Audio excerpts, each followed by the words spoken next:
Orang-orang yang menggugat ijazah Pak Jokowi sekarang tidak bisa tidur nyenyak. Mereka dihantui rasa khawatir dan rasa takut. Sekarang malah mereka sibuk mencari dukungan di mana-mana. Kok sekarang kelihatannya seperti playing victim ya? Mereka yang menggugat, mereka yang membuat kesalahan, tapi mereka yang merasa disalahkan. Mereka yang seakan-akan menjadi korbannya. Padahal di sini kalau dilihat Pak Jokowi yang menjadi korban, tapi mereka yang tersakiti. Saat sekarang kalau kita perhatikan cara bicara dan nada suara mereka itu terkesan sedikit menekan ya. Apakah karena untuk menutupi rasa takut dan khawatir atau bagaimana? Di sini aku akan ngajak teman-teman untuk melihat Kak DJ anak jenderal ya mengupas kebohongan Roy Suryo. Buat teman-teman yang belum melihat video-video dari DJ anak jenderal, teman-teman bisa langsung ke YouTube channel beliau ya. Untuk linknya ada di kolom deskripsi. Jangan lupa tonton semua videonya, like serta subscribe. Gak usah lama-lama, kita langsung aja ke videonya. Assalamualaikum warahmatullahi wabarakatuh. Selamat malam teman-teman. Jumpa lagi dengan saya DJ anak jenderal. Kali ini saya akan mengajak teman-teman sekalian untuk membahas pernyataan dari orang-orang yang selama ini menuduh ijazah Pak Jokowi itu palsu.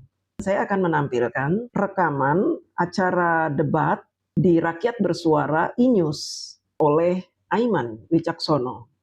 Di sini saya akan perlihatkan apakah orang-orang ini berkata dengan benar, memberikan informasi-informasi yang benar, atau mereka memang berusaha memframing segala sesuatunya agar rakyat Indonesia percaya omongan mereka.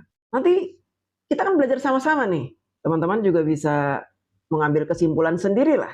Baik teman-teman, kita akan mendengarkan dulu ya rekamannya. Nanti kita akan bahas sedikit demi sedikit. Ketika mereka bersuara di sebuah acara debat, itu kan tidak ada yang mengomentari ucapan mereka itu. Lawan debatnya itu tidak memberikan klarifikasi dan si Roy memberikan pendapat atas asumsi mereka sendiri. Bahkan Roy Suryo mengatakan sebuah informasi tentang undang-undang yang menurut saya tidak 100% benar. Dia mengaku bahwa dia mengawal jalannya undang-undang tersebut. Tapi coba kita akan lihat undang-undang bunyinya seperti apa. Nanti kita akan simak. Benar nggak sih ini ucapannya si Roy ini berdasarkan data-data yang kita punya? Kita dengarkan videonya. Nah, UGM bohong. Wakil rektor waktu itu yang bicara. Iya, ngasih Prof. Hening gitu. Ya, Prof. Hening. Prof. Hening kalau ada keberatan silakan tuntut saya. Mas Roy mengatakan Prof. Hening bohong pada waktu konferensi pers itu. Ya. Yang kemudian harus dijawab. Yang pertama, ijazah Pak Jokowi alumni UGM itu sudah dikatakan oleh pihak UGM. Kemudian yang kedua, ijazah Pak Jokowi asli sudah dikatakan oleh pihak Universitas Gadjah Mada UGM. Yang ketiga, ada orang yang pernah memasalkan ijazah Pak Jokowi namanya Bambang Trimulyono. Lalu kemudian ia justru malah dipenjara. Artinya dari ketiga hal ini publik sudah diverifikasi ijazahnya oleh lembaga berwenang adalah UGM. Oh, waktu pas pemilihan dari Pilkada Kota Solo, kemudian DKI Jakarta, Presiden dan seterusnya. Jadi gini teman-teman, tadi kita sudah saksikan di video ini, Roy bilang UGM berbohong. Ternyata kalau kita simak, ucapan Roy ini yang mengatakan UGM berbohong, itu adalah asumsi dia. Sebenarnya dia tahu kebenarannya ya, kelihatannya seperti itu, tapi tetap tidak mau mengakui begitu. Padahal sudah diverifikasi ya ketika Pak Jokowi mau menjabat menjadi gubernur, wali kota, serta presiden ya. Bahkan dia menantang, kalau memang saya salah, tuntut saya.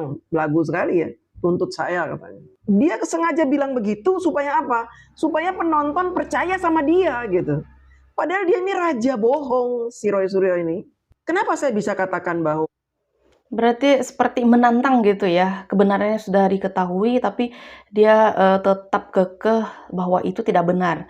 Dan untuk meyakinkan para orang-orang ya dia menentang seperti itu. omongan si Roy Suryo yang bilang katanya UGM berbohong itu justru itulah adalah kebohongan. Kenapa?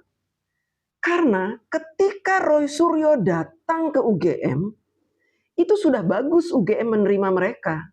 Dan ketika mereka menanyakan dokumen-dokumen Bapak Jokowi, Jelas saja UGM tidak akan memberikan langsung gitu. Karena apa?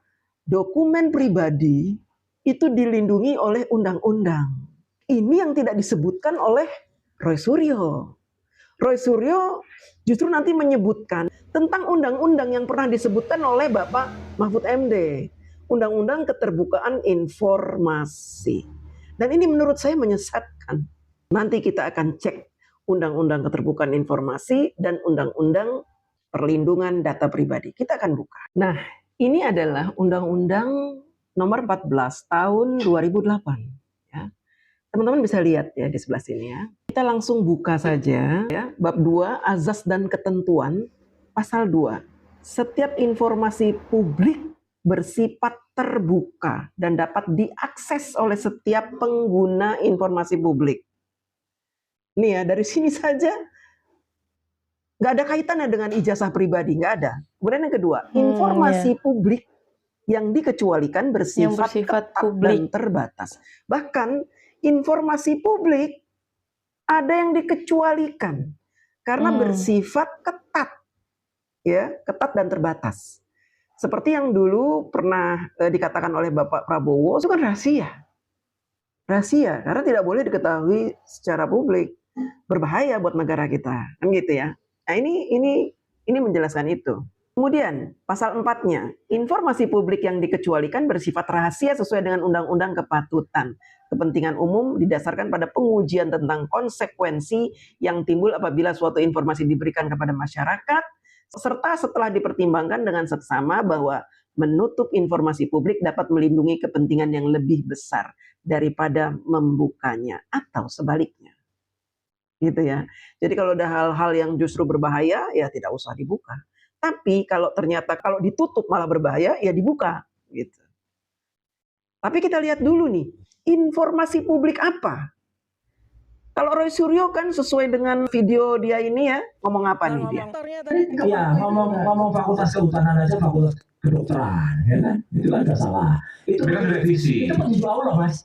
Kalau enggak mungkin dia salah. Yang kedua, dia bohong. Saya katakan bohong ya. Ketika mengatakan, oh di depan sudah kita serahkan semua bukti-bukti Pertemuan itu sudah diserahkan. Tidak ada satupun bukti yang ditampilkan di situ. Sebenarnya UGM bohong. Ya. Wakil rektor waktu itu yang bicara ya? Iya, ngasih Prof. Hening gitu. Ya, Prof. Hening. Prof. Hening kalau ada keberatan silakan tuntut saya. Mas Roy mengatakan Prof. Hening bohong pada waktu konferensi pers itu. Ya. Oke. Gimana bohongnya? Ya, jadi dia mengatakan kepada Pak Roy, Dr. Tifa dan Pak Resmond, kami sudah tunjukkan semua bukti-buktinya. Nggak ada satupun yang ditunjukkan kecuali skripsi. Yang skripsi itu pun last minute kita kami tagih dengan kita tagih. Dan ya, ini saya sekali ngasih tahu, kalau tadi bicara undang-undang dasar ya undang-undang di bawahnya itu ada yang namanya keterbukaan informasi publik, Mas. Itu Undang-Undang 14 tahun 2008. Di Undang-Undang Keterbukaan Informasi Publik itu yang namanya skripsi, apalagi ijazah, itu tidak dikecualikan. Yang dikecualikan di pasal 17 huruf H. Saya termasuk yang mengawal Undang-Undang Keterbukaan Informasi Publik itu. Kita cek ya, sesuai kata Roy Suryo, dia merasa katanya mengawal undang-undang ini ya, mengawal khusus pasal 17 kata dia. Pasal 17 kata dia, itu ada pengecualian. Dokumen apa yang tidak boleh dibuka ke muka publik. Pengecualian-pengecualian itu di dalam sini tidak ada kata-kata ijazah. Artinya apa? Kalau kata-kata ijazah tidak ada, berarti kita boleh melihat ijazah seseorang gitu. Ini dustanya Roy Suryo nih. Saya akan jelaskan kenapa Roy Suryo ini berdusta tentang undang-undang ini. Kan dia mengawal undang-undang ini, tapi dia membohongi rakyat dengan omongan dia itu. Seolah-olah meyakinkan. Padahal kita lihat ini ya.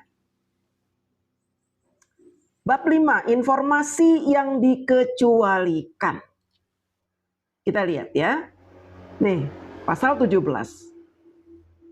Teman-teman bisa baca sendiri. Ya. Ya. Teman-teman bisa lihat ini.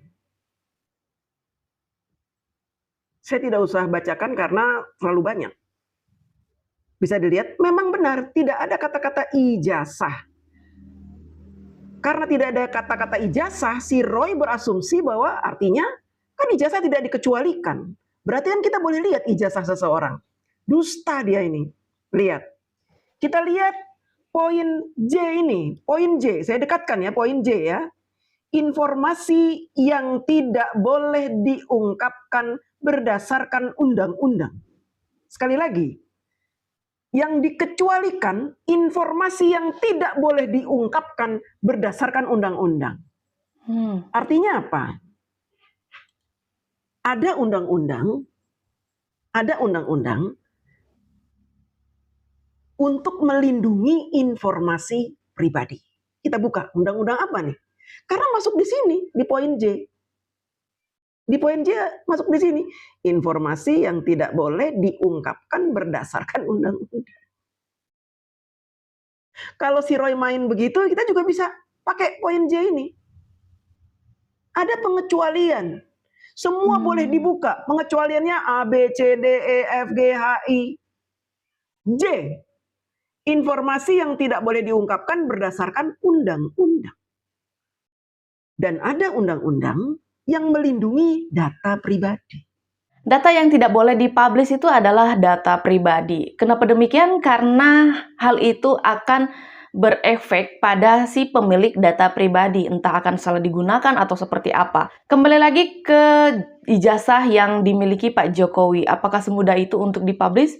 Tentunya jawabannya tidak, karena hal tersebut adalah termasuk data pribadi. Sekarang di era digital yang semakin canggih ya dan semakin maju, orang bisa saja memanipulasi data, diambil dari data kita dan digunakan secara tidak benar. Itu yang ditakutkan dan makanya dilindungi oleh undang-undang. Kalau misalnya Roy Suryo dan kawan-kawan mengatakan hal itu harus dan bisa, tidak ada pengecualian untuk dipublish, yaitu hak mereka untuk berbicara seperti itu. Tapi kembali lagi, haknya Pak Jokowi juga untuk tidak menunjukkan data pribadinya termasuk ijazah. Kalau menurut kalian seperti apa video yang barusan kita simak? Coba ketik-ketik di kolom komentar. Aku juga ucapin terima kasih banyak buat teman-teman yang sudah setia bersama Arissa Sebastia selalu ngikutin aku. Kayaknya sekian dulu video dari aku. Sampai jumpa di video selanjutnya guys. Bye!